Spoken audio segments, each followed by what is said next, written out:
Hey guys, and welcome to another episode of Midnight Ramblings. In this episode, I quickly want to talk about what is it that you can do to remove negative thinking from your life quickly, effectively, and instantly. These are three steps that I recommend that have worked really well for me, especially in these times when we feel a little overwhelmed by whatever is happening around us. These are the three steps you can use to quickly stop any kind of negative momentum or negative experience that you might be having. The first thing that you might want to do is work on a gratitude list.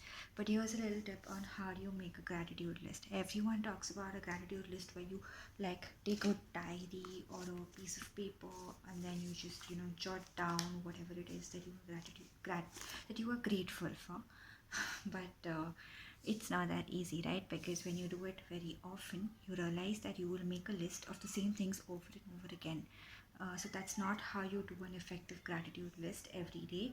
If you were to do it on a daily basis, what you do is you start with something small. That small thing is very specific to whatever you've experienced in the waking hours that you've had in that day that you are grateful for. So for example, if you are grateful for a great meal, then that meal goes on your list. If you're grateful for something that got approved quickly by a client, that goes on the list. If you receive money that day, goes on your list. If your email is acknowledged and your problem is solved, that goes on the list. So you start with small things that are very unique to that day, and then you add on larger things that you are actually grateful for, be it the roof over your head, the food on your table, the money in your bank account. So this is how you make a gratitude list that is actually effective. It's new. It trains your brain to think of more things that you are grateful for, and it actually gives you that surge of positivity from within yourself, so that you take time and feel a little better about whatever it is that you're experiencing that day. The second thing that you need to do is to write a thank you note. So what I do is I keep a diary of this sort around. As you can see, there are like quite a few notes in this diary, and mostly these are just thank you notes to the universe or whichever higher power that you believe in. But what you need to do is write from the perspective of something having gone your way. So for example, if there is a tough project that you're working on or a tough client that you're dealing with, your note will say thank you universe, or thank you higher power, or thank you God, whatever it is that you believe in, for solving this issue for me so seamlessly. Thank you for taking the reins. Thank you for taking the wheel. Thank you for sorting it out in ways that I could not have even fathomed or imagined.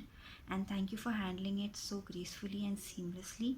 And thank you for taking this issue off my back or off my chest. It allows me to, focus on something better now.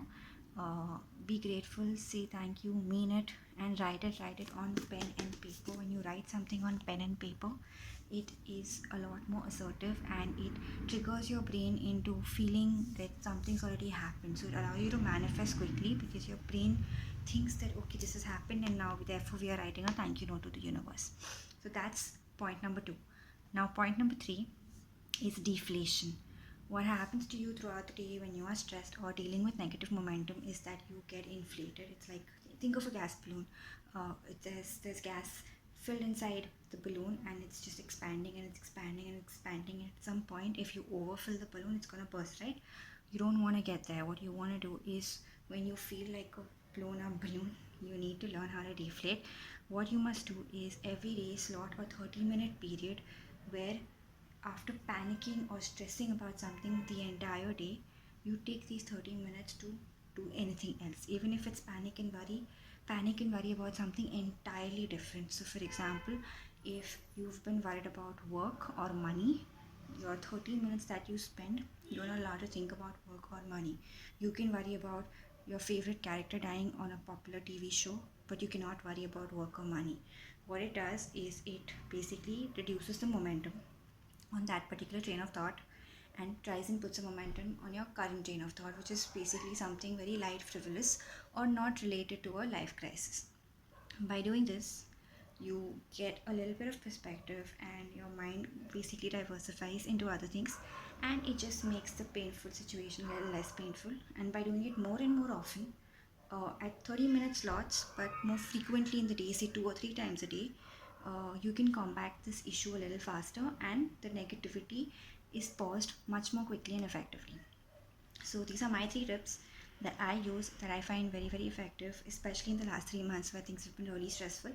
And I urge you guys to try it too and let me know which of these work for you. Until next time.